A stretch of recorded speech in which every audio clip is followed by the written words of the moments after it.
which is a configuration in the bioenergetic field, a very specific configuration of the ratios between electrical and magnetic spin that creates what's called a vehicle of light and sound. It's a scalar configuration that changes the way the chakra system works. It changes the angular rotation of particle spin. So you can literally disappear and pop up someplace else. There are beings of higher evolution who have full control over this process, and they can pop in and out wherever they want to in whatever time matrix they want to. That's what a lot of the higher beings are visiting. That's how they visit right now. So sometimes you'll literally have them pop up in your kitchen and there's beings standing there. Sometimes they'll be solid, sometimes they'll be semi-solid. So this is part of visitation. This is considered physical visitation because they're coming into the physical reality field. They're not just talking to you from up there, and they're not pulling you out of body to take you up. They are dealing with you directly here. So that is physical visitation. They sometimes do it in ships, but very often ships are actually the cloaked perception of Merkaba, of a group Merkaba, where you may be taken on a ship with 10,000 crew members. But what that really is, in higher dimensions, is one entity manifesting itself as ship and 10,000 crew members. When you get into the higher dimensional fields, we are dealing with Gestalt consciousness. When we become our avatar selves, we realize we are one of many. All of those incarnational selves that we are simultaneously, we are that, and we are also more. So a lot of times when you're having ships come down, you're actually having entities come down, and this is what they look like in pieces. They look like different beings in different bodies in a craft. So this is some of the other type of visitation that's taking place. There are plasma ships, which look like they're not quite solid. Some people have photographs of these. They look like light, and they kind of get sort of gelatinous, and then they change shape, and they can shapeshift and pop in and pop out. These are, again, coming from the higher harmonics, primarily fourth harmonic density, where they can do Merkaba, they can change the angular rotation of particles, they can control the manifestation of matter. When you're dealing with guys who come in and just not some old ships, the real heavy metal things, you're dealing with primarily harmonic 2. Because the higher beings and the higher races don't need that kind of craft. Sometimes beings in the higher fields will come in and manifest a type of craft that may appear to be metal, but it's really living metal. We're like living craft. They're actually consciousness. The structure, the metal form of the place, the spaceship itself is a being. They will do this for people that they need to take into the higher time fields who don't have DNA that's activated high enough yet. The ships can serve as a barrier to some degree to take you through a portal, even if your DNA isn't ready yet to go through that portal. If you try to walk through it by yourself, you'd end up going into spontaneous combustion because the body can't handle that level of radiation frequency. But if you go into one of these ships, they form a barrier. So you can be taken at least to some degree into a different space. There's contact being run like this too. A lot of people that are having ship contact are really being taken into higher dimensional spaces, higher time fields, in order to have certain genetic acceleration done. So eventually they'll be able to walk through those stargates, walk through those portals. But right now they have to be taken through by ship or they wouldn't make it through. Okay, so there's various interesting physical manifestations in physical visitation category. You've got to realize physical is multidimensional. It's not as simple as nuts and bolts what you see before your eyes, as our science tends to like to teach us. We have physical on this level, physical on the next level. It's just as real in harmonic 2 as it is in harmonic 1. All of those levels of matter density are just as physically real. It's just a different type of physicality. It's just a different type of matter density, but they're all just as real. Okay, another type of visitor contact is telepathy. This is where you hear little beings not quite whispering in your ear. You don't really hear them, but you feel as if you hear them. You feel as if you know they're talking to you because you know something's talking to you. Sometimes you'll get audio, but very often it won't even be like an inner somebody talking in your head. It'll be more like a direct cognition, like a hear-feel. You feel it as if someone was talking. This is thought transference. It's a direct cognition type language. And you hear it, but you don't quite hear it. It's not the same sound as here. Okay, it's not the same sound as even when you think to yourself. It's a little bit different. All right. There's a difference between telepathy and some of the other forms that like channeling and those kind of things. Telepathy is a thought transference. We could all learn telepathy by working with our fourth DNA strand and learning to take a thought form and get it very focused and then take it as energy and project it through our heart chakras to each other's heart chakra, and then run it up to the pineal where it would expand. All right? There are ways to run telepathy. The telepathy does not hurt your biofield. It is not somebody else merging its energy field with yours. It's just a little signal of energy coming over and translating through you. When they get into channeling, some people get into channeling, and if you're channeling something that's in your own higher identity structure, you're fine. It has coding that matches yours. But if you start channeling things you don't know what they are, that's not the same as telepathy. Telepathy is like talking on a telephone. Channeling is like having somebody come and stand in your body. That's what it is. They link their scalar template, the communicators from higher dimensional fields, link their scalar template with your scalar template. And if you happen to be incompatible, if you're not out of the same family of consciousness where your coding is the same, their frequency is higher than yours. It will begin to crush the natural coding of your scalar template, of your lower 3 strands. Channeling can be very dangerous unless you know who you're channeling and why. And most of the beings from higher consciousness will not use channeling specifically for that reason. They will use other forms. They will use telepathy. They will use chelotic communication, where they leave little email balls of information that you can translate whenever you desire. They will manifest before you. They will use channeling only if it's within your own direct family lineup, within your own soul, oversoul, avatar, rishi level of identity. Then it's okay, as long as your fields are sealed. Again, Maharic seal technique that we're going to get to. That will create a 12th dimensional frequency seal. It seals you to your avatar level of consciousness. So you don't get interference of something coming in and directing you where you don't belong. So when we're dealing with telepathy, telepathy is a good form of contact. Channeling is good only under certain circumstances. A, sealed biofield.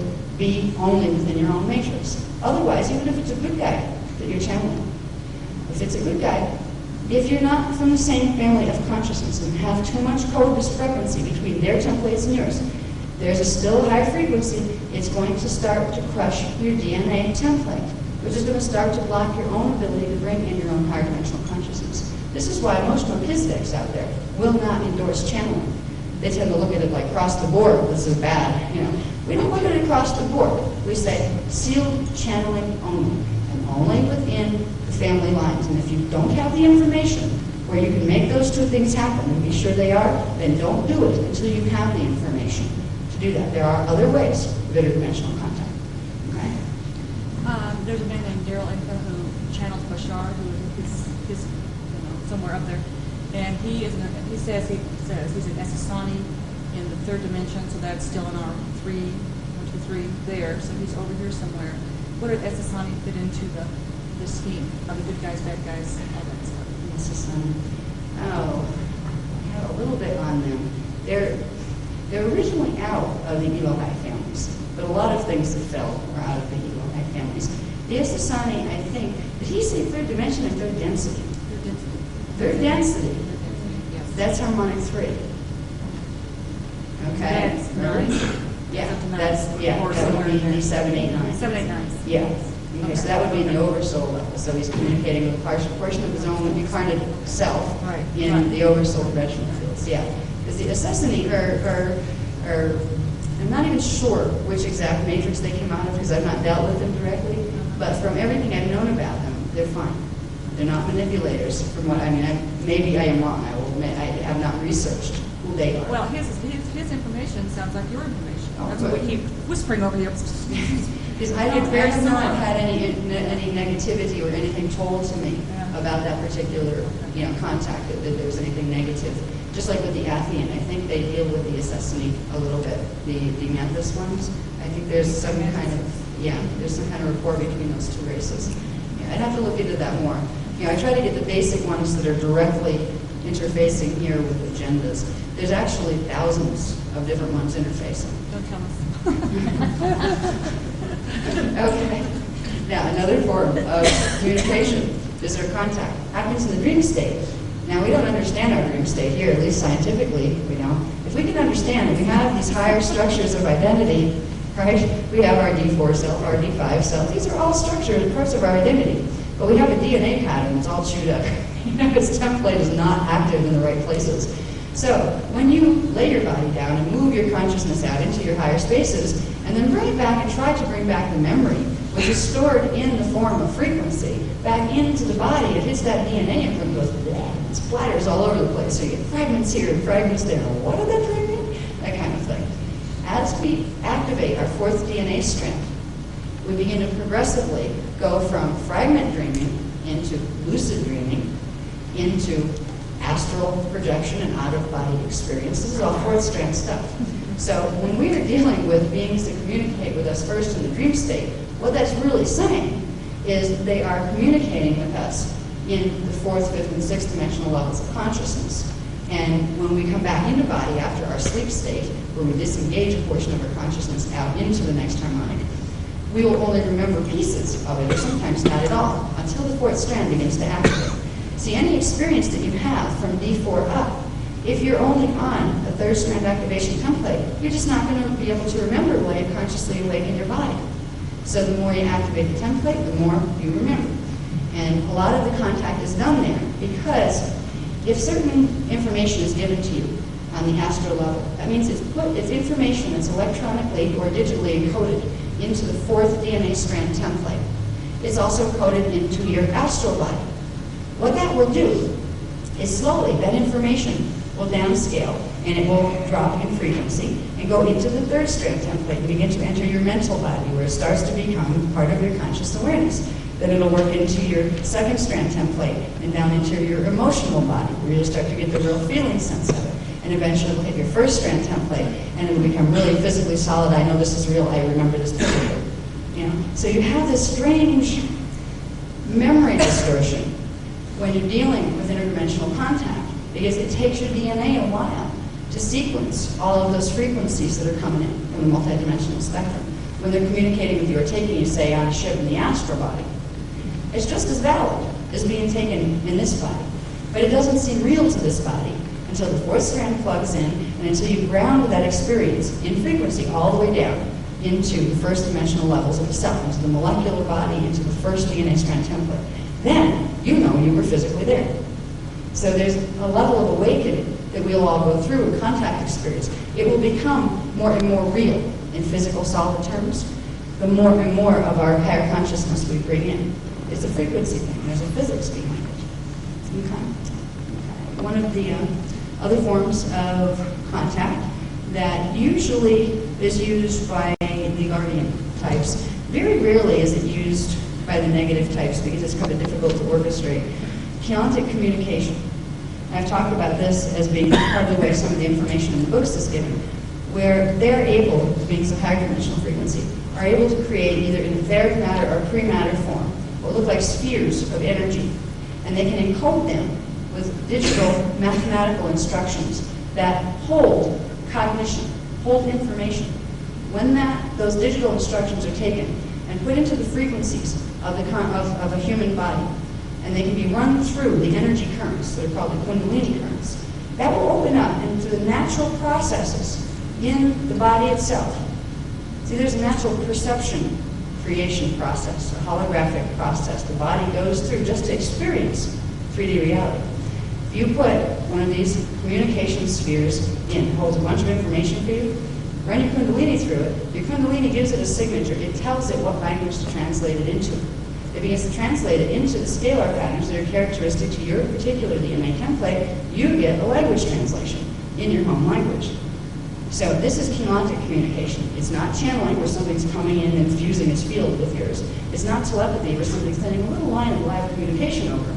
This is psychic email, where you're being left a message in energetic form for, at your convenience, you can bring it in and open it up and read it. Okay? So this is another type. Sometimes it's very difficult to tell the difference at first between chaotic communication and channeling. Channeling it's very hard to tell sometimes because when you get chaotic communication, it may have, just like you can do a video and stand there and talk to somebody and your presence is there but you're not really there anymore when they get the video. The chaotic communication can be like that, where there'll be a personality feel to it. And sometimes it's somewhat interactive within a space, like you'll know what certain questions that you may have, so you can ask the questions and you'll get an answer back, that kind of thing. There's a whole different feel when you start to sense the energies involved. It isn't a live connection, though you feel a live carry behind it, behind the sender.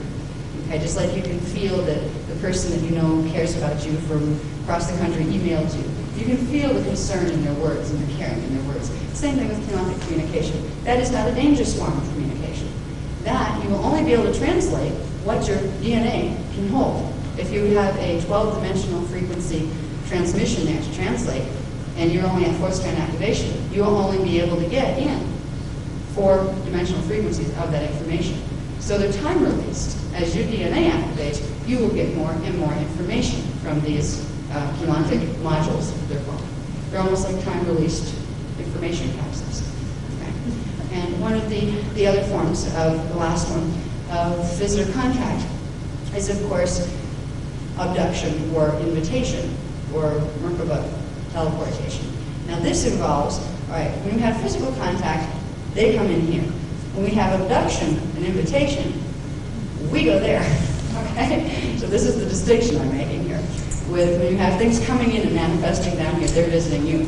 But when you're being abducted, they're forcefully making you visit them. Or when you're being invited and being able to go with them, that is you leaving your space to go into their space-time space. So it's a different type. There is a difference between that and them coming down and visiting. Very often they'll come down and visit in order to create the other type of interaction.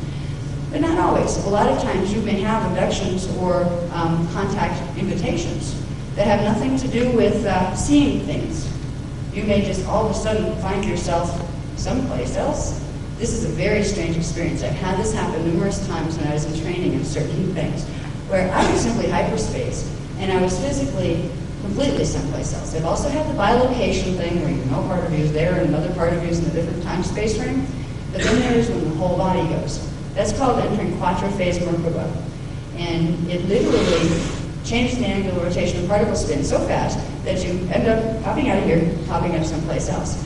I've experienced it, I can't control it, and I'm looking forward to learning how to control it.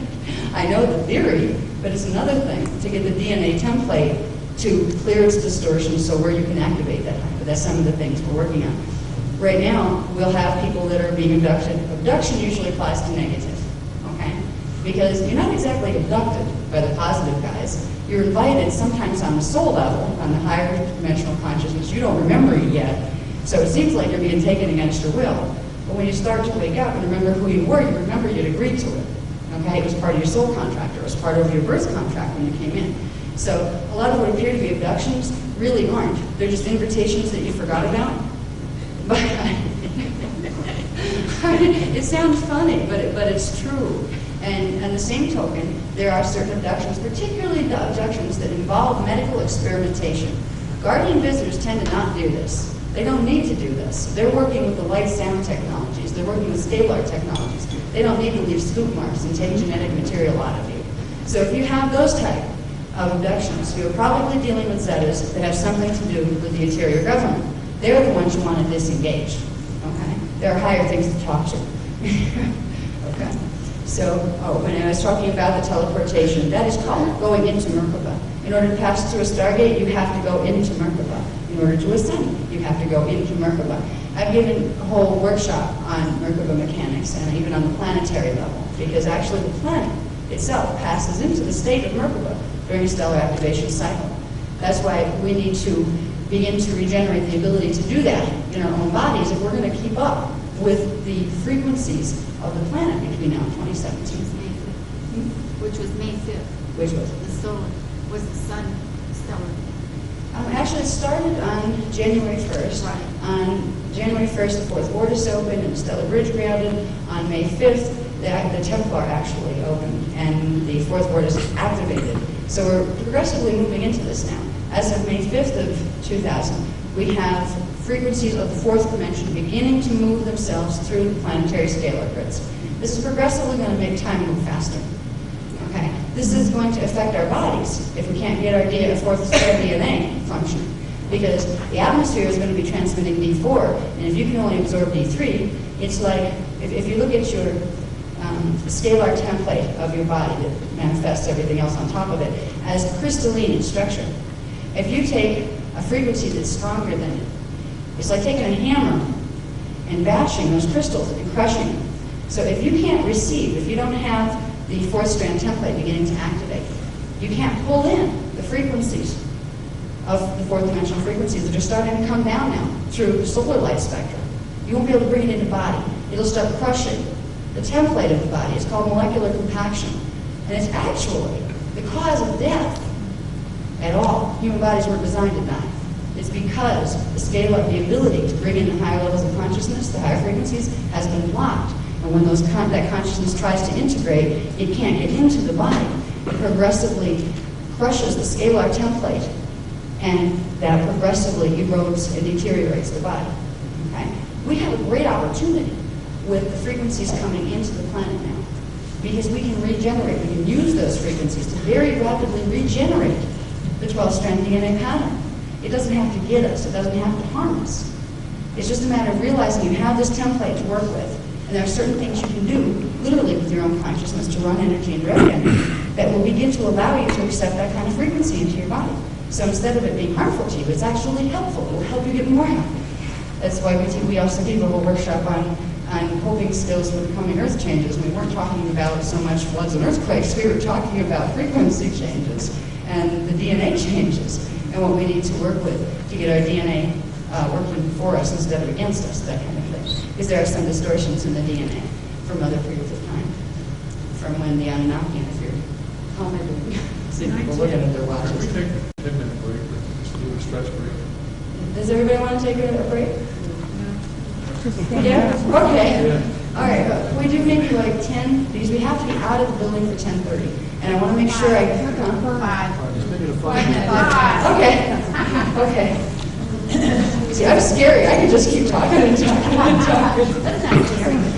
Are you enjoying this? It's out called The Indigo Children. Want to know if it was about this. That book, I know the one, I believe I know the one you're referring to. I forget the lady I met her. She was one of the co-authors of it.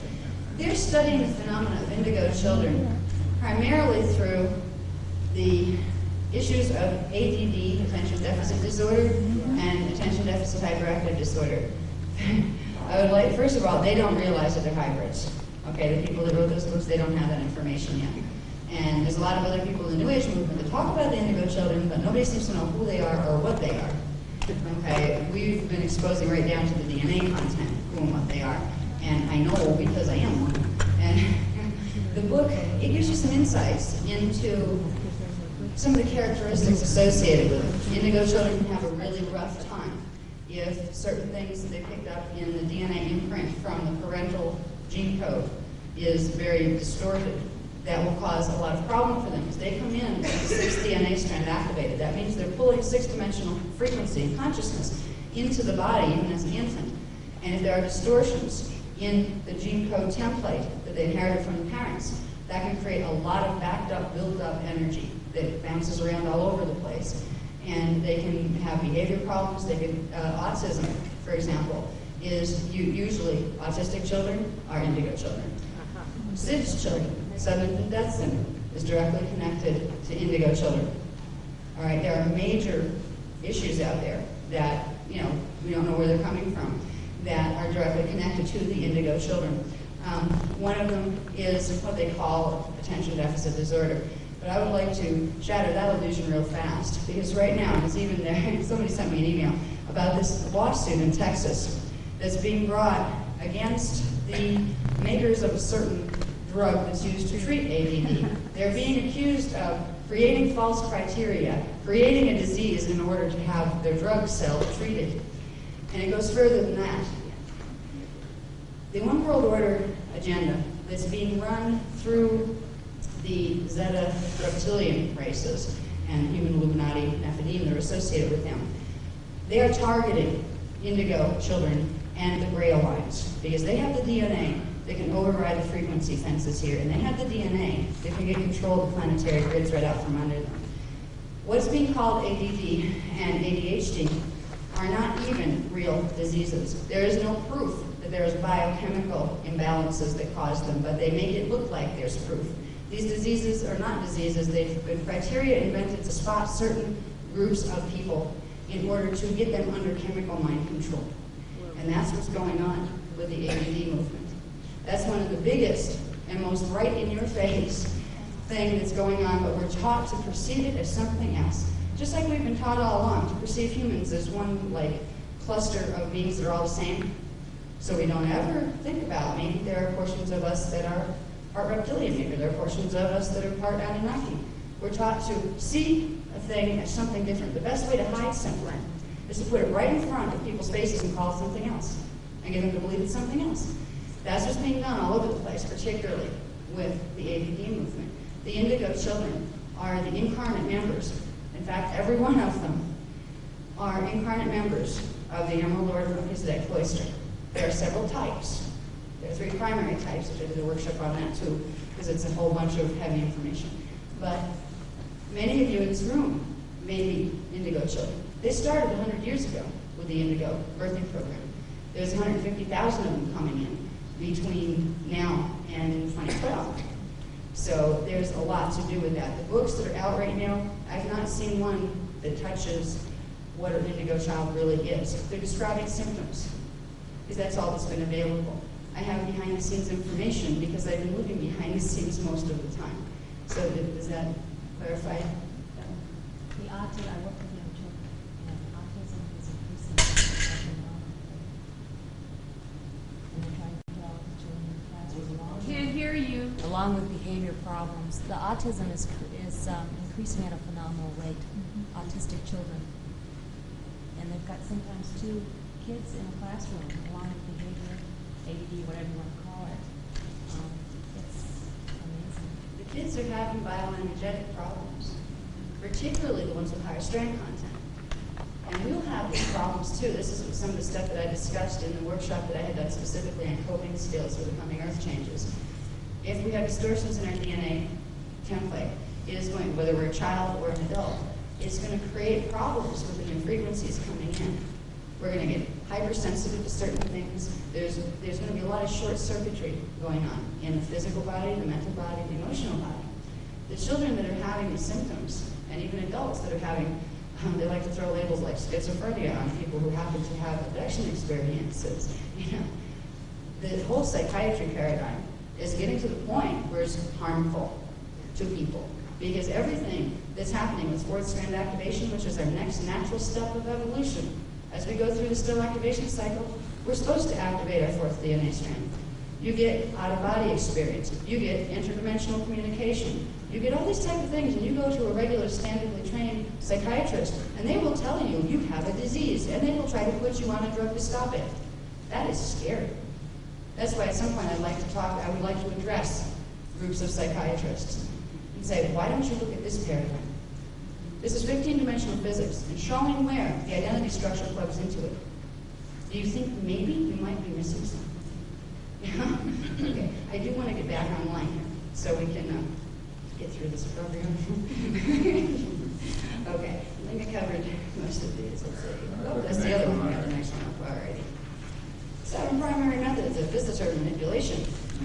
Okay. Monitoring, physical and astral abduction. Okay. Monitoring, if you live down here, you can pretty well be assumed that you're being monitored by somebody. At least by your own higher identity structure, which is good.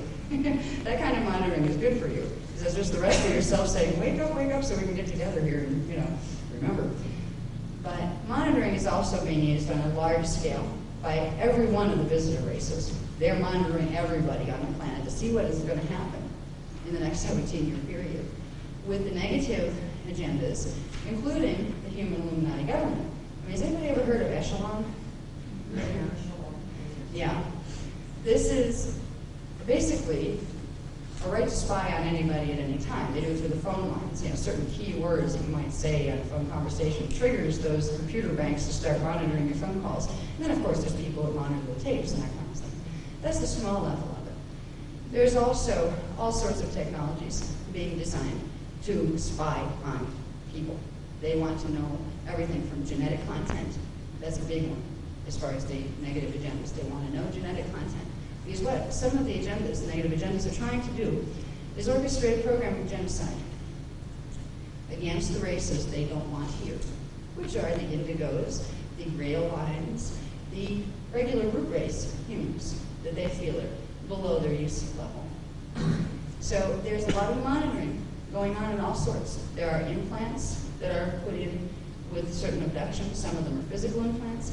You don't have to have a physical implant to be monitored.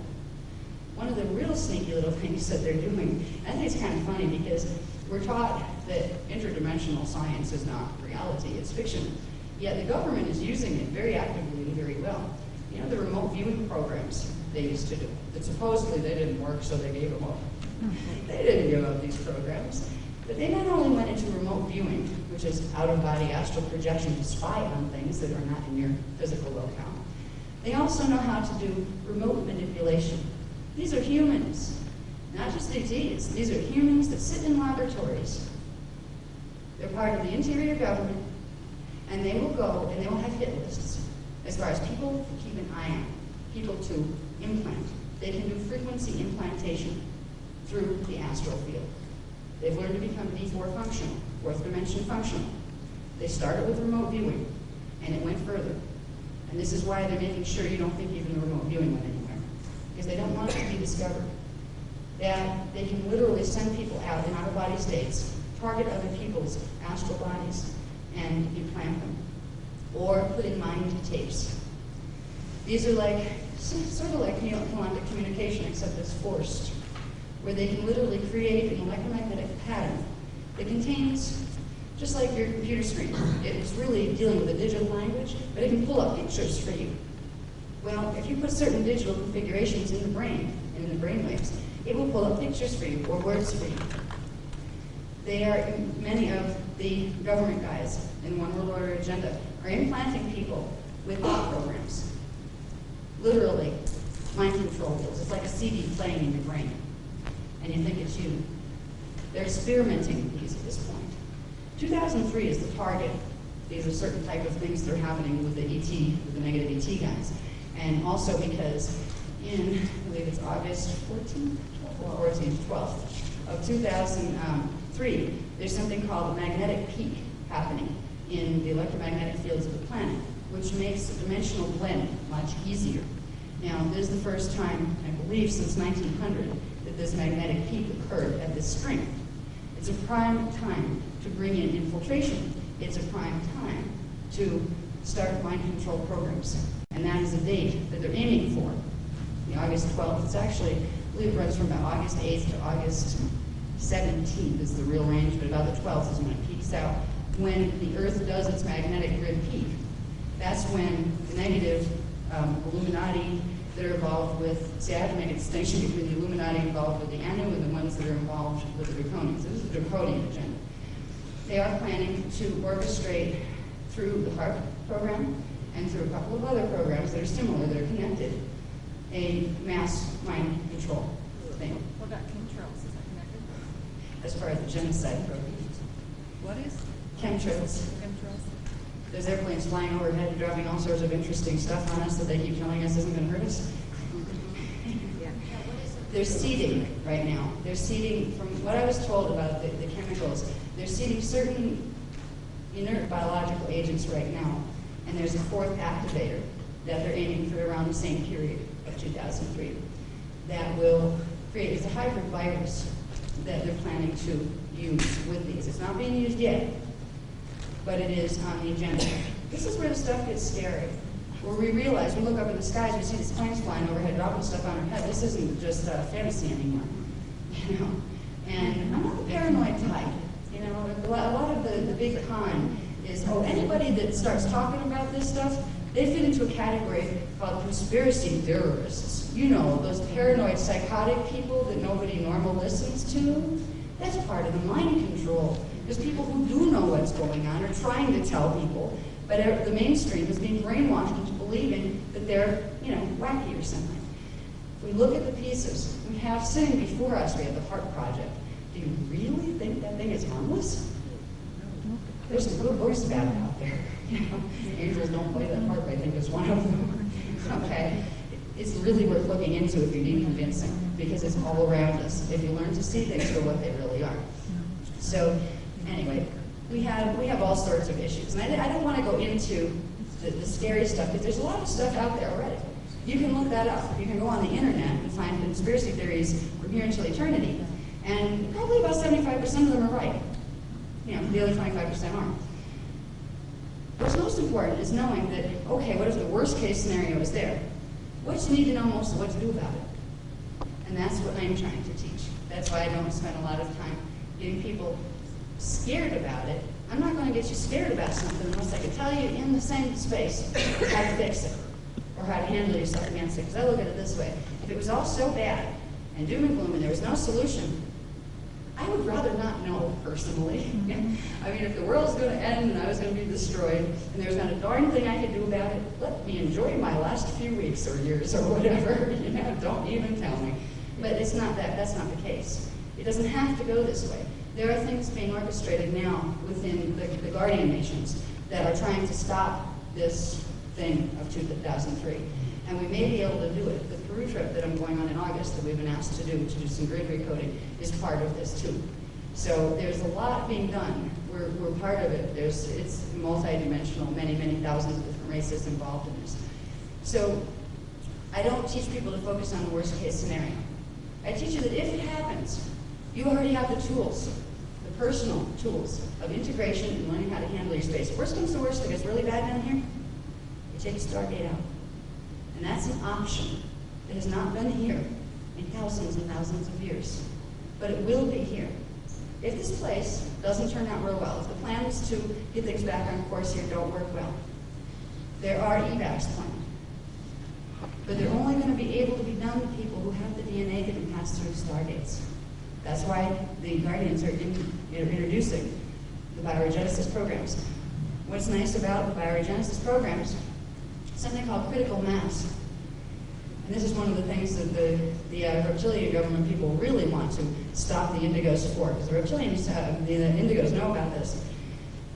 If you can take a small group of people and get their DNA up to a really high activation level, it'll have a ripple effect through the race template. We are all linked through the unified field of the dimensional space that we live in. Our frequency will affect everybody else's frequency. If you get a proportionately small group of people up to a very high DNA activation level, which is the ability to hold very high frequency, it will raise the frequency and activate the DNA in the race pool. So even the people that don't want to hear a thing about any of this, if there's enough, a core group that can get their DNA activated very high between now and 2012, it can pull the whole race along. And that's what they're aiming for. That's what they're hoping for. That's why we're introducing the Cathara Biospiritual Healing System. There's not one mention of ETs in that book. There's a reason for this. A lot of people out there don't want to hear about ETs. It's the healing system that teaches you how to use your bioenergetic field more effectively. It also builds the Mahara seal. It also triggers activation of your DNA and your Kundalini and your Merkaba vehicle. Okay? Yeah. They're just some of the little things that it does for you. We don't advertise it on that. We tell the people that have a consciousness that can understand that about it. But it's just simply being marketed as this will begin to activate your natural imprint for health, which it does. It begins to help across the board. But by the way, it also does this stuff that's going to get you through this period that you don't want to know about. So there's a lot of things that are being done. That's why we're very optimistic. Okay, I'm going to get into the environment. There's a manipulation. Here we go. We got through the monitoring. The physical is pretty obvious. There are people that are literally being hijacked by government people and never return, or returning and being brainwashed or saying the opposite of what they used to say to get them in trouble. There's this happening on a physical level with humans. There's also, and I've heard a lot of stories about people going to UFO conferences and they annoy them enough to all of a sudden they get these really weird diseases right before them die.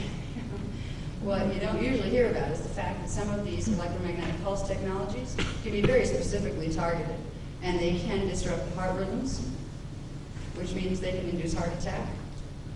They can disrupt the natural biorhythms, which means they can create cancer. This is the power that is now in the hands of our Illuminati government guys.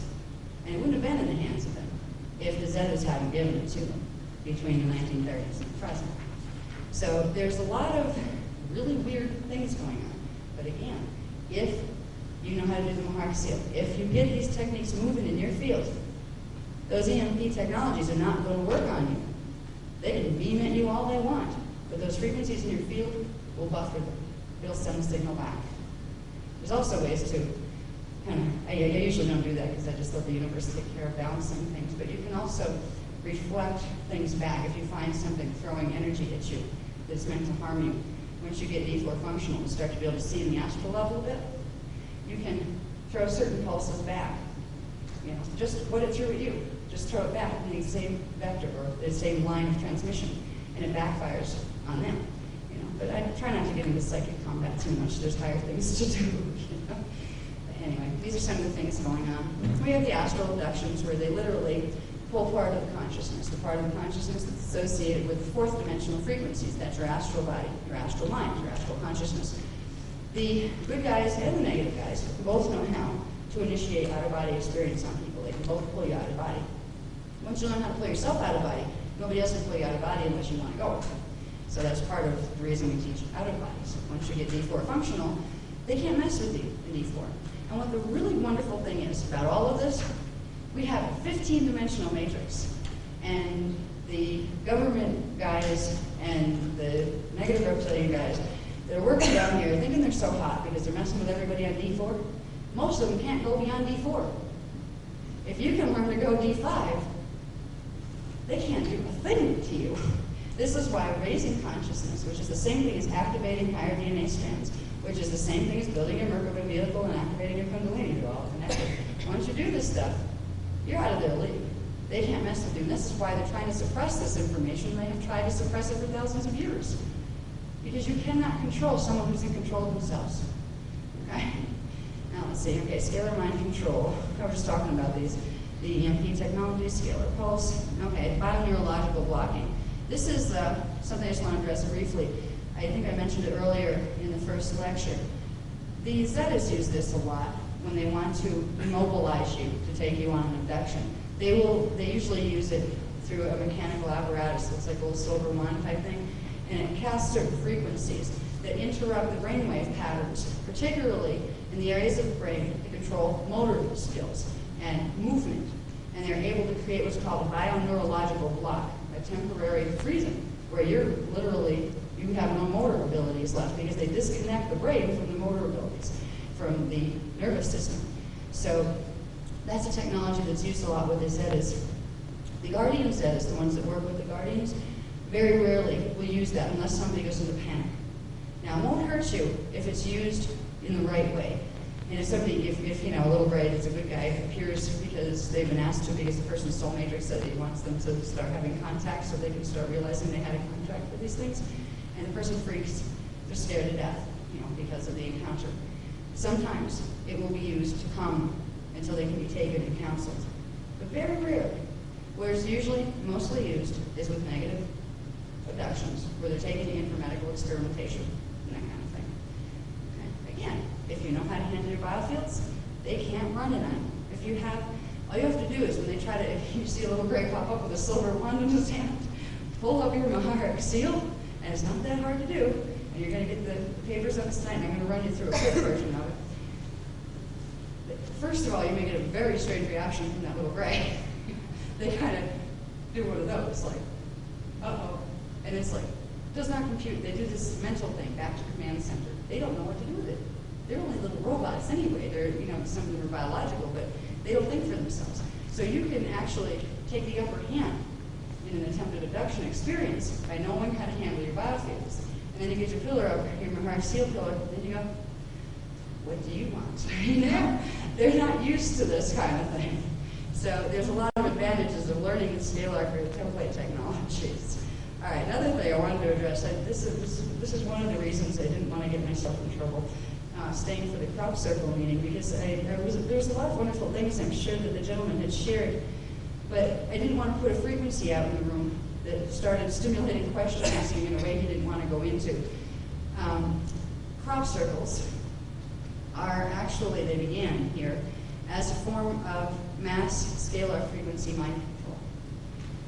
They are, again, I will go back to what we're going to learn how to do with our scalar technologies. When we begin to work with bioregenesis technologies, we use something called geomancies. These are symbol codes that are actually scalar waveguides. When you put a symbol code into your template, into your body template, it will direct the scalar configurations in that area. It can activate certain things or shut certain things down. It starts transmitting frequency depending on what geometrical form. It's a symbol code that serves as a waveguide. These are the principles of cheilontic morphogenetic science. They're mathematical waveguides.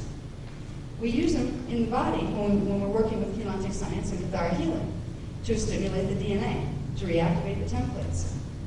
What you're seeing as crop circles on the ground are mathematical symbol codes that are directing the scalar frequencies of the planetary grids.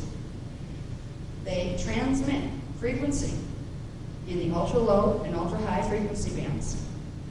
And that frequency affects the bioenergetic fields of everything on the planet. Some of them are good. Some of them are not good. When you begin to be able to sense the energy signature behind things, you'll be able to tell which ones fit into which category. It started as a draconian trick. The first ones that started manifesting quite a long time ago were actually experiments by the Zetas and Draconians. When the guardian races saw what was being done, because this not only affects the people, this affects the literal planetary scalar grids, there were also counter-reactive ones put in, where you might have one in this continent, and that's on a ley line that connects to the grids over here. So the good guys have put a counteractive one over here to neutralize that one. It's been a game of almost tic-tac-toe. You have one, and at this point, you don't know who's making which ones. Now you have humans running around in fields trying to make them too, which is that they don't do the same thing. But man-made ones don't quite do the same thing as the ET ones. So most people don't realize that these pretty pictures on the ground are far more than trying to warn us about that, there's somebody out there and they're starting to let us know they're there. It's a lot more than that. These are cheilontic morphogenetic science scalar technologies in use. Some of them are good and some of them aren't. What's nice about the good ones, once you start to be able to feel, and you can feel it with the heart chakra, the fourth chakra right about here. You'll get a feel of either aversion or an expansion when even looking at the pictures of certain ones. You can use, even from a picture, without even having to go there, you get the good expansive feeling from one. You can project your energy into it, bring back its energy signature, and it has all sorts of data recorded, encoded in.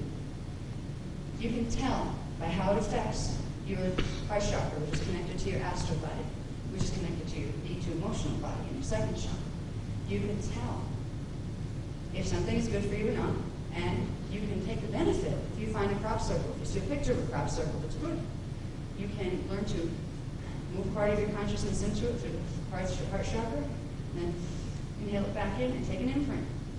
And you've taken the encoded data, the electrically scalar encoded data, from that image, from that symbol code, into your body. You just don't want to do it with the negative ones, so you got to get used to sensing them first. Okay. So that's one of the things that I wish more people knew about crop circles, because they are a real phenomenon, but there's a lot more to it than most people realize.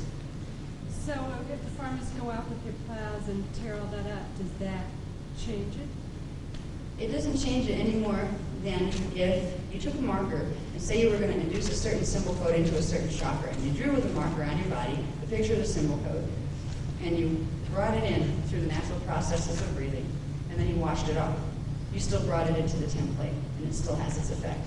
So even after they're gone, they will still have their effect. That's why when the Guardians saw the negative ones coming in and using this technology, they couldn't just come in and erase them. It doesn't work that way. You can make them go away on the surface, but they're already encoded into the grids of the scalar templates of the planet. So what the remedy is to reprogram them by putting on the same ley line or energy conduit to it a new set of programs that alters the original one and makes it harmless. And that's what's been being done out here. It's like alien chess, chess games. We're watching it in the field. It's there. Let's see. Okay, the next one, disinformation through government infiltrate, CT contact, channeling, ancient visits, those kind of things. I think I talked a lot about that already as far as how a lot of the angels are actually ETs and they're not well attended. And most people are very well aware of the disinformation coming out through the governments. We are disinformed from the time we set foot in preschool, and it only gets worse from there. We're taught sciences that have nothing to do with the sciences the governments are using, because the governments are using for the last 70 years interdimensional sciences. You don't hear a lot about that in science class. It's not allowed to be taught. There are control things in here that we really have no idea. We're being disinformed about lots and lots of things. We're being disinformed about organizations like AMA, FDA, lots of other A's and B's and all sorts of other letters, and I'm not going to say too much on tape so I don't get in trouble. But there's certain programs being done here that we've come to accept as common knowledge. This is good for us. No, it isn't. We have a network of multinational corporations pumping a pharmaceutical industry. Did you ever watch TV and watch the commercials on your radio? How many of these are drugs these days? You have drugs for every problem. Can't get it up, can't get it down, can't breathe, can't do this, can't do that. There's a drug for everything these days. They will invent diseases to give to you to make you think you have, so you need a drug to fix it. This is not an accident. This is part of the mind control disinformation propaganda. It's right before our faces, and we're being taught to think it's normal. Right? There's other more sinister things, such as the example of the ADD issue, where literally diseases are being created. If they would do that to children, what would they do to the rest of us? If they would literally, in order to make sure certain children that had propensity for psychic development, like the indigo children, to filter them out, or at least to get control of them, they would make a disease that lots of other children would fit into too. A disease that is counteracted and supported with drug therapy to repress the disease. They don't even know what percentage of the people that are going to be affected are indigos and what are going to be just regular children. They care so much about our children that they're letting our children be put on drugs as a legal thing to do. And our medical professions and our psychiatric professions are being taught that this is the right way. They're not bad people, they're not evil people. They're being taught a certain bunch of things in textbooks and colleges. They're being taught stuff with information controlled by government corporations. Many of the government corporations control book industry. They control what information gets put in textbooks for schools. The control factors here are frightening when you really start to look. But again, we have the solutions if we're willing to move beyond that. Say, forget the propaganda, let me learn something new, because I see where this is going, and this is going nowhere. We have, at least, we're being given a chance to learn a new paradigm for which we can hopefully get some control over ourselves and our beings. Is it immunizations that are causing this future? That's someone I didn't want to touch. We don't have time. We don't know. We No, don't touch I know. immunizations here. No, and I don't want to get myself in too much trouble as far as, if you say enough and you scream it out loud enough and you're identifying all the little pieces of the big picture and putting them together where people say, oh my God, this is really happening, isn't it? That's when you get in trouble, and I don't need to create havoc in my personal life right now by doing that. Immunizations, let's just say, are a tagging mechanism that has more of a future reference thing than an immediate thing right now. And it's run by the same group of people who are running the rest of the nonsense, which is the Illuminati secret government backed by the Zetas and the Dracos primarily. Okay. Physical implants and certain infections. Most people know what that means. You get abducted and they put something physical in some part of your body in order to track you or to alter your brain signals so they can keep you under biological control. Shape-shifting and cloning. Okay, this is one that too many people know about. Certain gene codes, such as the Nephidim reptilian human strains, have a recessive gene, some of them, that allows the body to shapeshift. It could turn into other things. It could appear as other people. It's only certain strains that can happen. The draconian avatars, let's call them, the dark avatars from the 10th dimensional frequencies, they like to body snatch these bodies. They literally displace the essence that was born into it, which you can do if you know how to play with frequency in the interdimensional spectrum. And they integrate their own consciousness template into it, take over the DNA, and then activate that dormant code, where they can start shapeshifting and looking like anything they want to. There's not a whole lot of them out there right now. More want to come.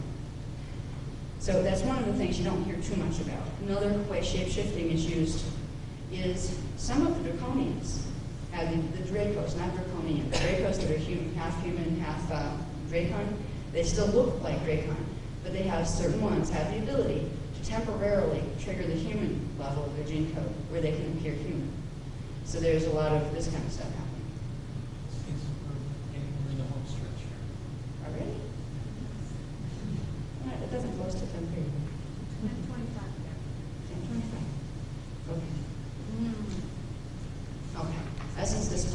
body snatcher. That was another one. It fits in with what I was just talking about as far as displacing an organic essence by overrunning its frequency and literally dislodging it into the dimensional field, where it kind of goes into dimensional warp, and it's a scary space to be as a consciousness because you kind of fragment. And they take over bodies. I have had a number of people come to me at this point that had field possession. People think possession isn't real. That's because they don't remember the age of sciences. In the old days, back in Egypt, and I remember because I had an incarnation back there, and we ran an ascension school. One of the first things every initiate had to go through was field clearing, and that was getting rid of all the other things that tacked onto their astral body that weren't meant to be there. This is what's happening now. And if it gets bad enough, particularly when you're dealing with the higher levels of consciousness that are coming from the negative matrices, they have a lot of power. You're coming 10-dimensional frequencies coming into your body. Unless you have your 10th dimensional consciousness functional, you have quite a battle on your hands. We're doing body snatcher backing for people. This is one of the things Cathara healing helps with. If you do the Maharic seal, which we are going to get to before we leave here, it will stop that from happening. It will also start to dislodge. If somebody's trying to do that with you, it will start to dislodge the attempted infiltration of your battlefields.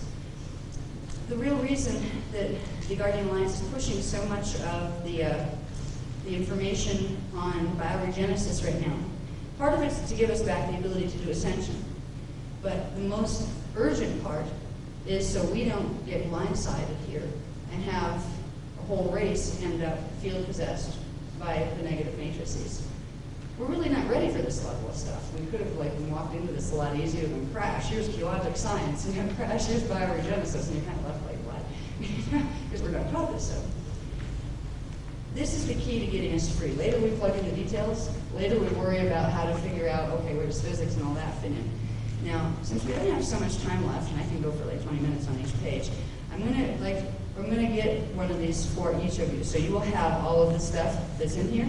We get into a page here that has, I'm not even gonna put it up. It shows you more on what a bioneurological block is, what a frequency fence is. And we get into some pictures of crop circles. These things I don't have to go into with you now. I wanna get you right into the scalar technologies. And particularly into the Maharic seal technique. Okay, can you go to page 15?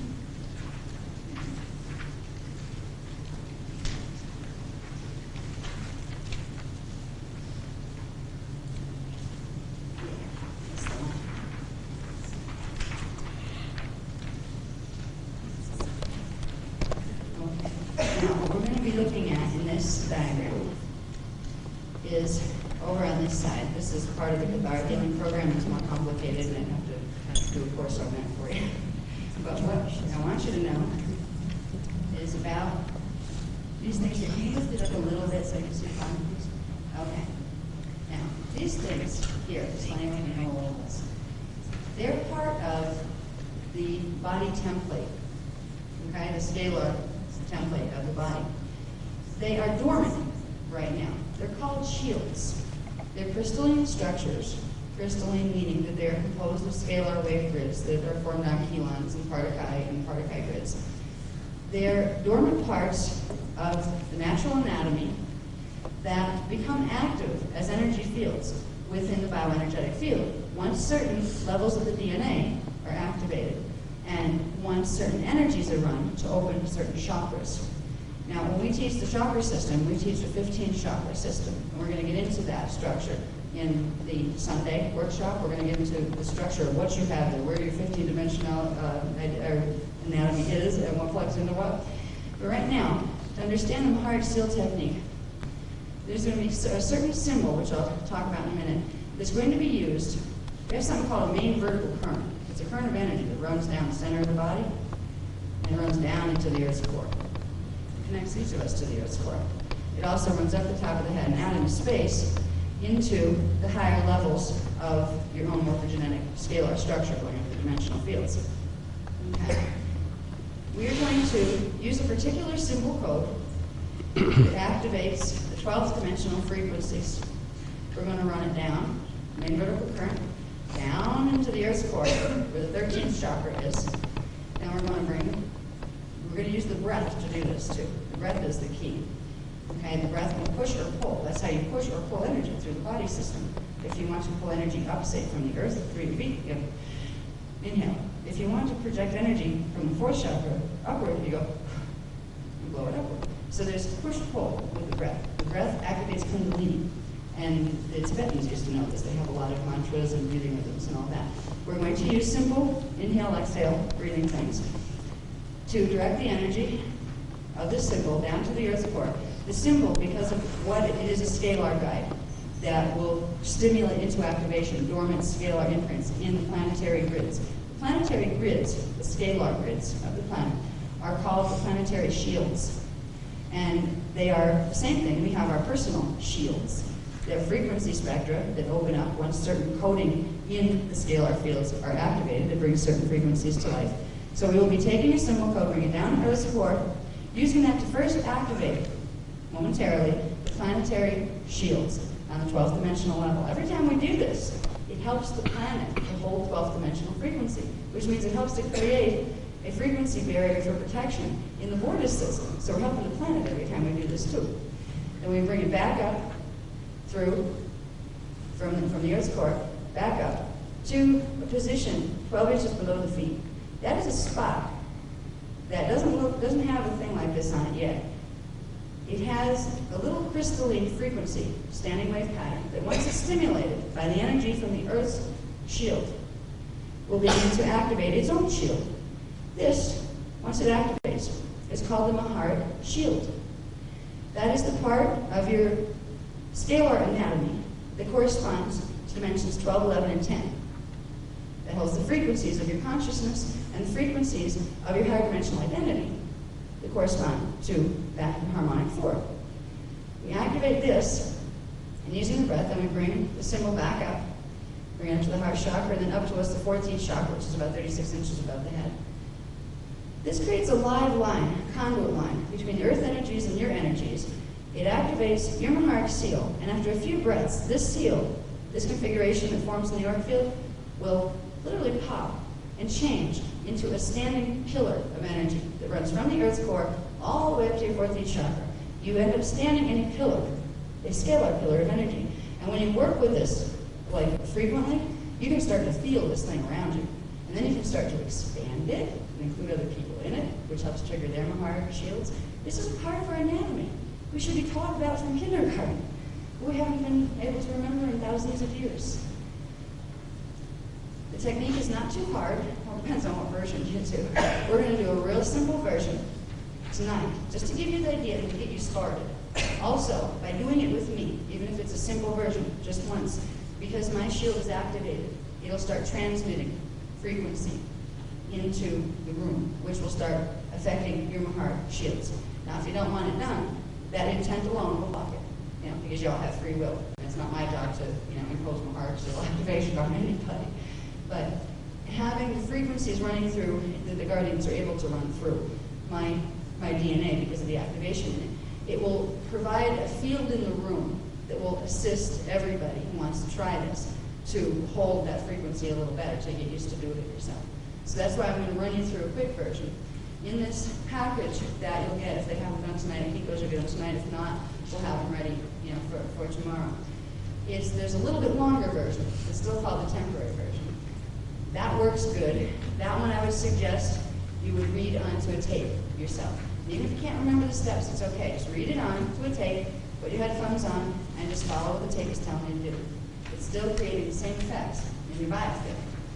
Okay. Then for people who are the real diehards, who really want to understand this stuff, they can take a Bio-Spiritual Healing and learn the 26-step wonders. I forget how many steps in that. Again, it's one that needs to be put on a tape recording to run you through. But each level is even more powerful than the one before. But even the level that I'm going to do right now with you, even that level alone is enough to give you a temporary field protection. There's a big difference between this and the New Age concept of bringing in the white light. Okay? White light corresponds to the frequencies of D12.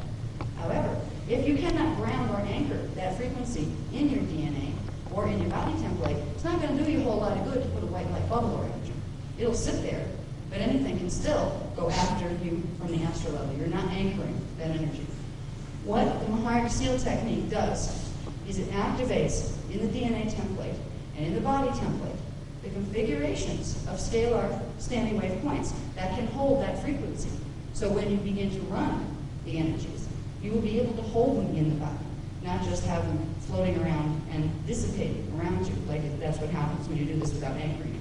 So there's a big difference in technique between a lot of the stuff you'll see coming off the internet and the New Age stuff. Some of it's great, but others of it, they sound good. But when you start to know the anatomy and know how the pieces work, you see they don't work. There are people teaching Merkaba mechanics, where they're teaching you to blend your field with other people's. That's absolute insanity. You take on the energy of everybody else around you, including the karmic pattern and any distortions in the DNA. You really need to know your anatomy, and that's why we're teaching that. But tonight, we'll teach some of the anatomy in the Sunday workshop. That's where you're going to get to know your parts and that kind of thing, so you get more control. Want to do this exercise? Can you go to page 14? That's the one right before that. I want to show you the symbol. I'll talk for a minute about what symbols do again. Symbols are mathematical configurations. They're electromagnetic instructions to the scalar templates of the body. They are scalar wave guides. Okay. This appears first as, it's called the Hierophant symbol code. And it's a very ancient symbol code because it's a primary geomancy. The six-pointed star is called the Merkaba star, actually. It is the geomancy, or the entire scalar wave pattern of the 12th dimensional frequency. Okay. There are certain other ones. There's a pentagram, for instance. That classic symbol is the standard scalar wave configuration of the 5th dimensional frequency bands. So geomancies and forms, shapes, are platonic solids, all of these things. They have a translation in terms of what they mean in the scalar spectrum of the interdimensional scale. When we're using this one, a lot of people recognize this as the Star of David, but it's a lot more than David's. It belonged to a lot of people before it belonged to David. Okay. Yeah. It basically symbolizes the two electromagnetic fields, the Merkaba fields, the electrical field coming down and the magnetic field coming out that surrounds all forms on each dimensional level. That's that vehicle of light. If you get those fields spinning in the right ratio with each other, it creates shift in angular rotation and particle spin, which creates ascension and the ability to move through space-time. Okay, so there's a lot more associations than just being Jewish with this. Okay, once upon a time, it became the symbol for the Jewish faith because they had a lot of, in the Kabbalah and those kind of things, a lot of the workings of the Merkaba mechanics. They had part of those teachings. So it was part of that sacred knowledge. But it's not a symbol that belongs just to Jewish people. It belongs to everybody. So what we're going to do is, when we're using frequency, we want to direct specific frequency. We want to direct D12 frequency to stimulate our D12 shields. There's also something else you need to use with this to activate the Maharic seal in the planet and in yourself. You don't need just D12 from this spectrum. You need to combine it with D11 frequency from the antiparticle universe. Okay? There's a specific way to do this, and it comes out into a color wave spectrum. You can direct a very specific frequency in the multidimensional spectrum if you know the wavelength spectra and what color that looks like. You can use the color to direct the specific frequency.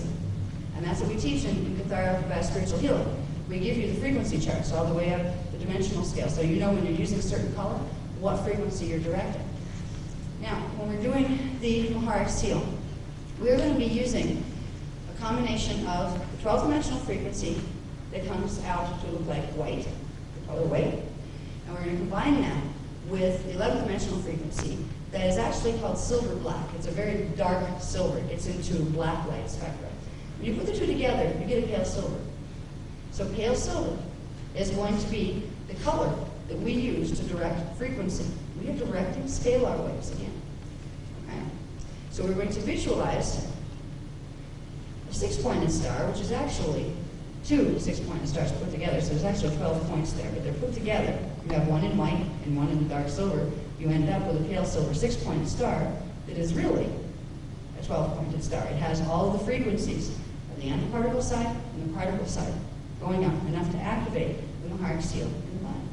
So very simply, by using your mind to direct an image of a picture, you can directly alter your DNA template, get it to work at a higher level, and you can create field protection and a whole lot of other things.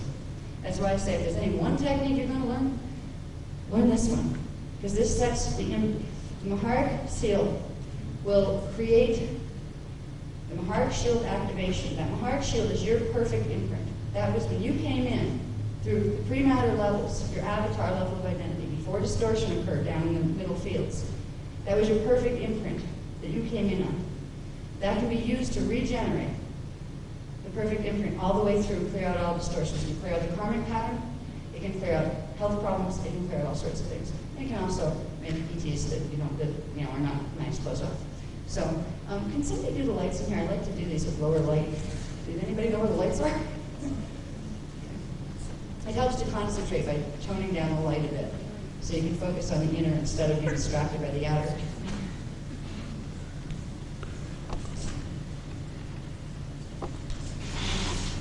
Now, in these books, you're going to get the longer version. Yeah. In fact, we can shut this off for now. We don't even need that up there. Everybody just remembers In the front. That's the symbol, right? It's an easy one to remember. You've seen it for years and years and years. Okay. Let's see. Yeah, I think that one too. Is that needed for filming? You'll be blacked out. Let's see. Just the back ones up there. Yeah, the back ones out would be nice. Whoever turned them off back there, can you hit the back ones too? I don't know where the switches are. No? Your face will be black. Well, that's okay. I mean, even if there's you can still hear my voice, okay? The state is more important than the video. And this. The reason I like to begin teaching people these things with a more subdued atmosphere is because it really tones your consciousness down a little. When lights are bright and there's a lot of stimulation, your consciousness is out here. What we want to do with these exercises is get the consciousness back in to be able to center inside the head and become aware of the internal. And it's harder to do that when you have a lot of stimulation on the outside. Okay. Now we're going to start. I'm just going to start with a little bit of just breathing exercise for a minute, just to get used to being aware of your breath. Inhale slowly for a second. Hold it just for a second or two. And then exhale and let all the tension move out of your body. Try to feel that sensation with the intention. Do a couple of breaths like that. Simple inhale. Exhale. Let your body melt. Let it feel like a wet noodle just kind of sinking down in the chest. Relaxation is very important because it takes you into the alpha brainwave pattern, which is where your body consciousness starts to listen to your conscious mind.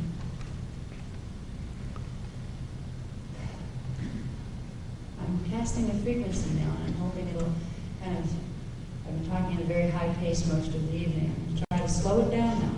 Slow everybody's frequency down a little because this exercise will work better from a relaxed state. Okay. Now, for a moment, call to mind the image of the Hierophant symbol. Remember, it is a pale silver, six-pointed star. Imagine this image as if it were drawn in pale silver light on the inside of your forehead.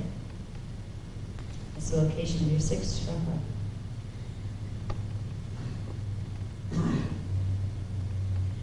Holding the image in mind on the inside of your forehead, inhale, and while you inhale, bring in that image into the center of the brain, into the pineal gland. It'll take a little while to get used to using the breath to move energy. Because at times it will be inhale and do this at the same time, but I can't say it simultaneously. So you're breathing in, inhaling, and moving the Hierophant symbol from behind your forehead into the center of your brain, in the pineal gland.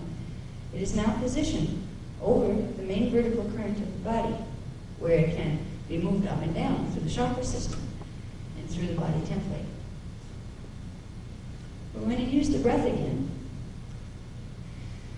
Take an inhale breath for a second, and on the exhale, you're going to move the Hierophant symbol down, all the way down to the earth's core, right through the main vertical current, out the legs, down into the ground, and down to the earth's core.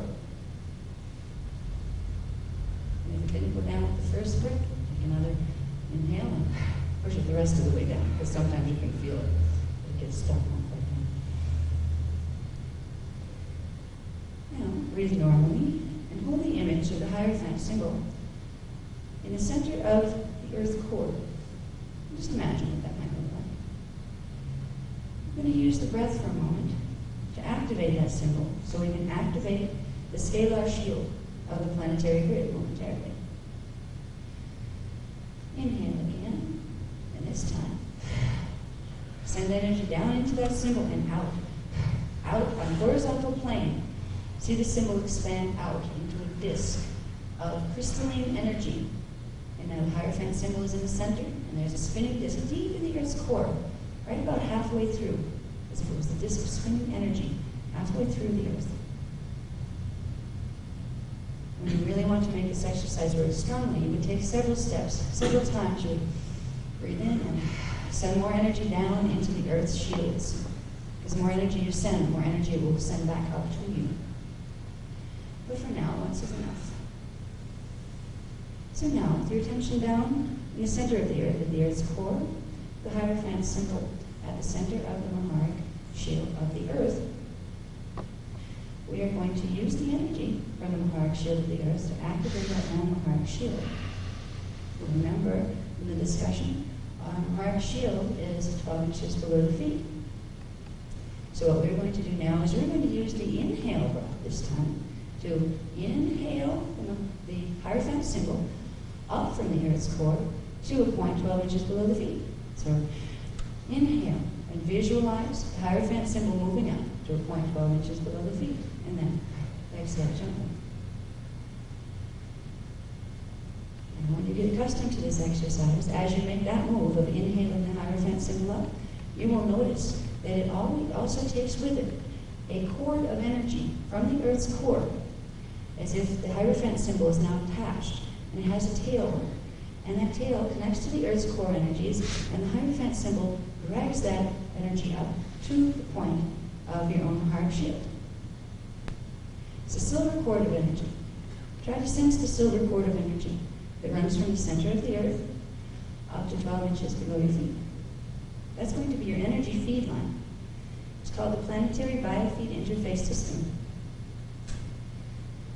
There are many things you can do with this energy, because this pale silver energy is non-polarized D12 frequency. It is the strongest healing frequency on the planet. So now, let's put our attention back at 12 inches below our feet, where the Hierophant symbol is. Inhale and exhale and push energy into the Hierophant symbol. And as you do, expand another disk of energy out on a horizontal plane, 12 inches below your feet. This is your Maharic shield. Try to feel the reality of it. And if you didn't the first time, inhale more energy and exhale it into the Maharic shield. If you play with this several times at home, you'll start to get the sensation of this platform of crystalline energy that you're walking around on. That's a really neat sensation. Now, to really get a very strong Maharic pillar, which is the objective of doing this, that is the Maharic seal, the pillar of frequency, of scalar frequency that comes up in the biofield. To get that strong, at home you want to practice for a while, bring more energy. You'd use the inhale breath to draw energy up from Earth's core, up through the silver cord, and then expand it out into your Maharic shield. You do that several times until you start to feel it vibrating. You can feel an energy there. For now, we don't have to worry about getting there yet. But what will happen next is we'll take one more inhale, draw energy up the silver cord, exhale it out through the Maharic shield, and this time you'll notice a little flutter feeling in the Maharic shield itself, and all on its own, it will do a little popping sensation, and you will notice it folds up from being a disc below your feet into a pillar of light that runs up around you as if you were standing in it. And that pillar of light extends way down into the Earth's core and way up into the atmosphere and all the way up the 15-dimensional structure. This is your Maharic seal.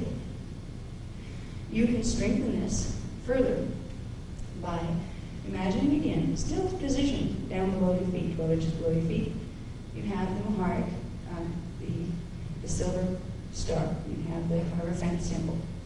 Now, you can energize your heart seal pillar more by using the inhale breath to draw more frequency, more energy up from the Earth's core through the solar cord. This time, pick up the Hierophant symbol and bring it up to the 4th heart chakra, which is right about between the breasts area.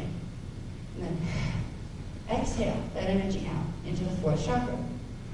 The 4th chakra is connected to your astral body, your 4th dimensional astral body. You can take more breaths and bring more energy to fortify the astral body. Bring it up. Expand it out into the 4th heart chakra. And on the final breath, you're going to bring it up, inhale, and push it out real far beyond the chakra, all the way out, to try to feel the boundaries of the heart seal pillar that is around you.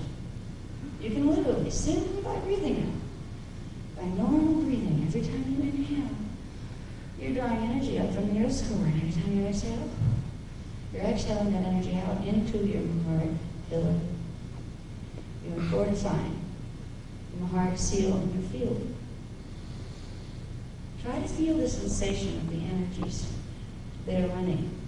Because right now they're active. They may be little energies right now, but the more you do this, the stronger the energy gets. And you'll be amazed at some of the sensations you may get. You may start to get some kundalini rising and some really warm, tingly spots in areas you don't want to talk about. That pass when the energy balances. You may get spontaneous, clear cognition. All of a sudden your head clears, and you didn't even know it needed clearing.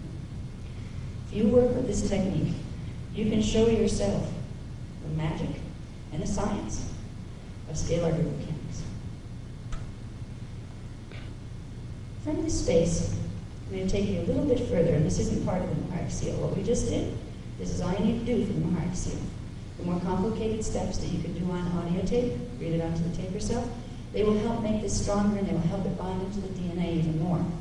But this is good enough if you encounter anything scary. I don't care if it's a mug around the street or a little gray trying to take you for an infection. You pull this pillar up, and you can shift the way reality will unfold back into its pattern of perfection. I have had attempted muggings or attempted attacks that were literally deterred, and people shifted and started saying, I'm sorry, and ran away after I pulled up the Maharic seal. It's a very powerful technique. Before we close tonight, I'm going to take us on a little journey since we're in a very nice space here. I'm going to sit down for this one.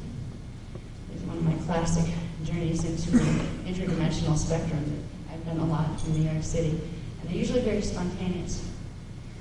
These are the ones that come out of my 5th dimensional aspect of identity. Ask your 5th dimensional aspect of identity. Is there anything we can do to serve these people?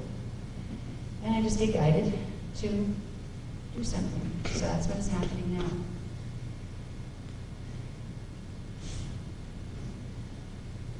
I'm being guided to call this the plateau of contact. It's the beginning of an exercise I believe we'll be doing in the workshop on Sunday that is creating a space for contact to happen, for subtle contact to begin initiating.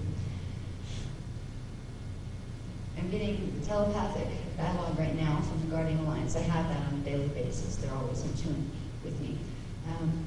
That we can bring this group very quickly into a space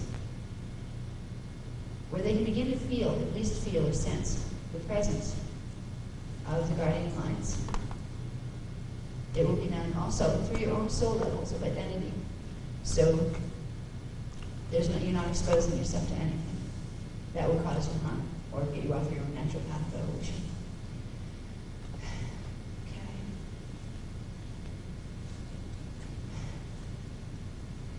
Visualize for a moment a spark of blue energy, like blue flame that you would see in a gas flame. Blue gas flame. Visualize the spark at the center of your brain, at the pineal gland. This is a spark of 5th dimensional frequency that you can call a soul spark. You're now going to gently inhale and gently use the exhale breath to push the soul spark down through the base of the spine, right at the tailbone. The tailbone, where the first 8 cells are stored. First 8 cells of your body was created upon. Just breathe for a few moments gently and imagine the blue soul star down at the tailbone. This is going to awaken a bit of the Kundalini energies of the fifth dimensional frequencies. This will allow a bit of the DNA to begin bringing in the fifth dimensional sub-frequencies within the lower strands. It will create a window where the beginning of fifth dimensional consciousness communication can start, which is the level that is actually required for membership in the Guardian Alliance. They work with D4 or lower consciousness, but to become a full contact member where you are assigned to, asked if you want to help heal things, a trust factor of D5 consciousness is needed. With this window to the fifth dimensional frequencies, we'll open an opportunity for contact. And contact won't happen tonight. You'll feel some of the energy coming in tonight, but in about 3 days, you'll begin to feel a shift that has to do with what we're doing right now. A shift that's a little window in your own consciousness that leads to someplace else that your soul would like you to go. So we'll take the spark of blue energy that is down at the tailbone. And we'll now inhale it again, upward, up to the top of the head, the seventh chakra, and then we'll expand it there into a blue halo of light sitting on top of the head, like a disc of light, colored blue, on a horizontal plane. This image is going to represent a platform of perception that you can learn to use to go when you want to go into a state of fifth dimensional perception. It will take practice, but you can, with practice, get to the point where you can begin to see and perceive from the fifth dimensional level instead of the third dimensional level. You'll be able to see the fourth dimensional level as well. But from the fifth dimensional level, things make more sense.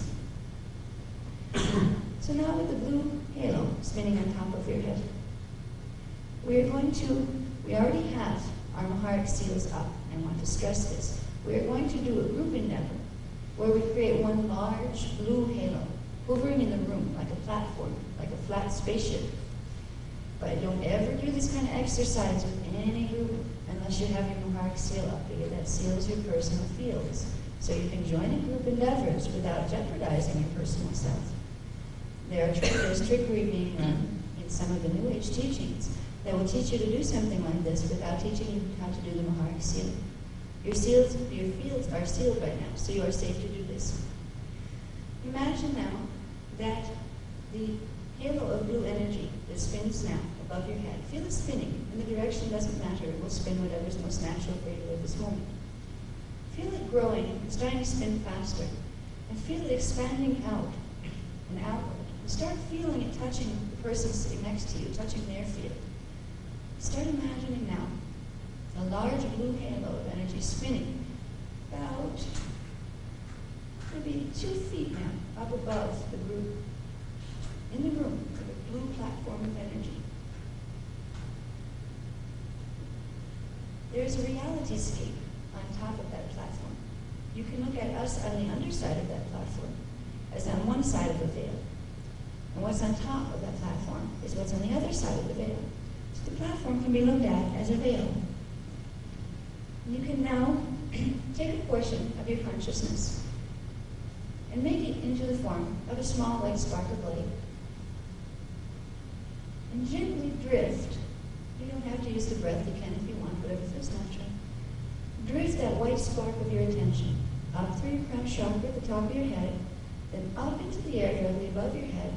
And first, try to feel the resistance at the level of where that group energy construct hangs in the air. It is a scalar construct.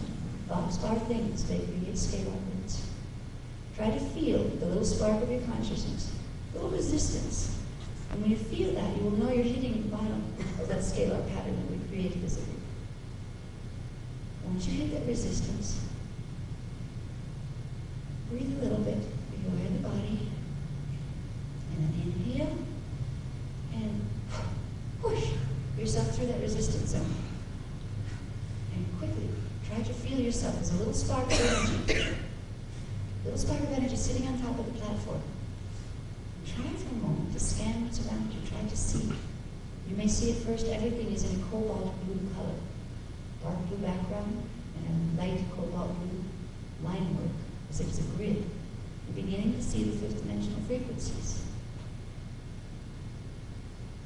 In this space, with your attention in this space, I'm going to ask any one of you in the room, and you're not going to tell it to me, you're going to tell it, you're going to broadcast through telepathy. Any one of you that would like to initiate contact with a member of the Guardian Alliance, and it is not a contact that it's something you can't get out of. It's something if you want contact, fine. If you don't like it, you don't have to do it.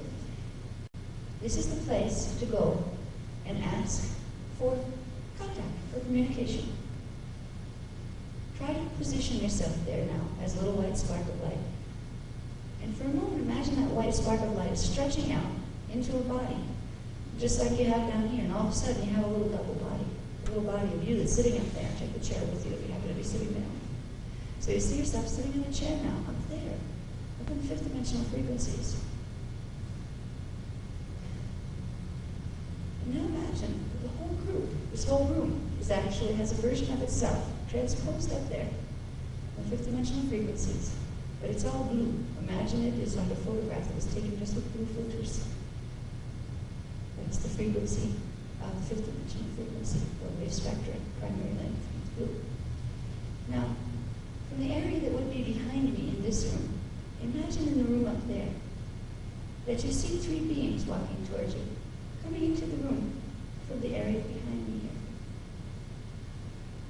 There are three beings. Each of them are members of the Guardian Alliance, and they are with us in the fifth dimensional frequencies right now. They are not down here physically. They are with us in D5. Try to see them. Try to imagine what they look like.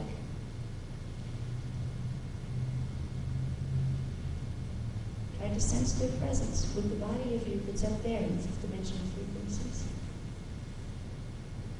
With some of you, I am watching now, in the fifth dimensional frequencies, the three beings that are members of the Guardian Alliance have separated, and one has gone to the left, one to the right, and one is more in the middle. And they're moving through the people, our fifth dimensional selves up there. Three people have been handed something in the left hand. If you can become aware of this portion of your consciousness, start making a link to this level of your consciousness, you'll be able to initiate conscious contact with a high guardian type group. Three people have been given something in the left hand, I'm noticing. This has something to do with contact they've already had. They were already contacted by the Guardian Alliance members, but they weren't sure who they were. I am also being told that we will do something similar in the next workshop in preparation for the Skywatch. That if we can reach a certain level of consciousness in the Skywatch, we will be shown some type of verification of our efforts. If we can reach fifth dimensional consciousness, I'm being told that we will see something very interesting to see. We may see something else besides that, because right now there are some other beings that are roaming around there in fourth dimensional frequencies. And some of them are Zetas. Right now, I just would like you to, before we leave, remember what we did of creating the disc as the place between the veils, and then putting a portion of your consciousness up on that disc, and then manifesting an image of your body up there to begin to open the D5 eyes and ears so you can begin to have a presence there and connect with that level of your identity. That level of your identity is called the archetype. That's the level of you at D5, the control center of the soul matrix. If you can begin to bring in this level of consciousness, you will find many things opening very rapidly for you. Consciousness, understanding, information, contact. We can come back now and just remember what we did. You can take this home with you. Try it tonight. Try to create that platform for contact. It is a beginning. It is a beginning of mass contact by the Guardian Alliance for those who want to participate. And this is news for me because they didn't tell me that that's what this group was going to be about. So it's probably, hey, how are we doing? Uh-oh. We go overtime. Did that feel good? Did anybody feel any energy shifting yet? Sometimes you do on the first times. Good, okay. I think we better hurry, because I think I'm running overtime. Thank you for coming. I hope you're coming back for Sunday's events. So not scheduled for anything tomorrow or anything, but thank you for coming. Sure.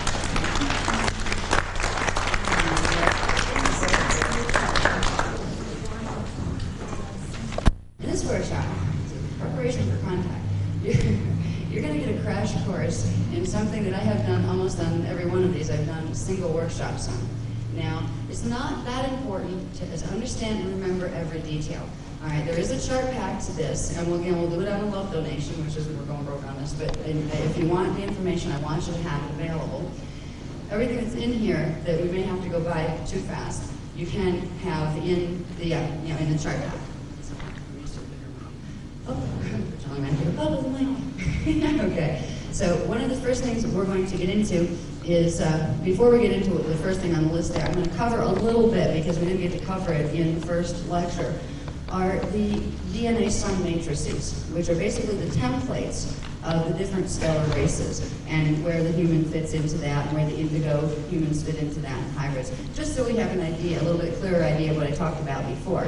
From there, we're going to go into the part of this material that is the most exciting to me, because it is the most valuable to every person on this planet. It doesn't matter if you believe in ETs, it doesn't matter what you believe in. If you're willing to try a model of looking at identity and at yourself, it's a new model, it's a 15-dimensional model of self. This gives you the keys to the kingdom of your own soul, the kingdom of your own being. It's worth trying, even if it's something newfangled, never heard of it. It's actually not newfangled. It's a very, very ancient system of teaching beings how to become whole while they're in embodiment. So we're going to get into, a little bit, 15-dimensional human anatomy. And we're going to get into the structure of the 15-dimensional mind, because there are levels of mind that go with each level of dimensionalization. So that's one of the things I'm going to try to spend a decent amount of time on. So by the time you leave here, you'll know where your 15 chakras are, for example. You'll know what they are, hopefully. You'll know that you not only have a chakra system, that if you want to learn more about that, you can study some of the Hindu teachings, because they get into that a lot. There's the chakras, but there are also things called huva bodies. Huva means light sound. It's an Anahazi word for meaning light sound. It's an energy field composed of light and sound, which forms scalar waves. Now, I clarified this for one person. I said, we'll talk about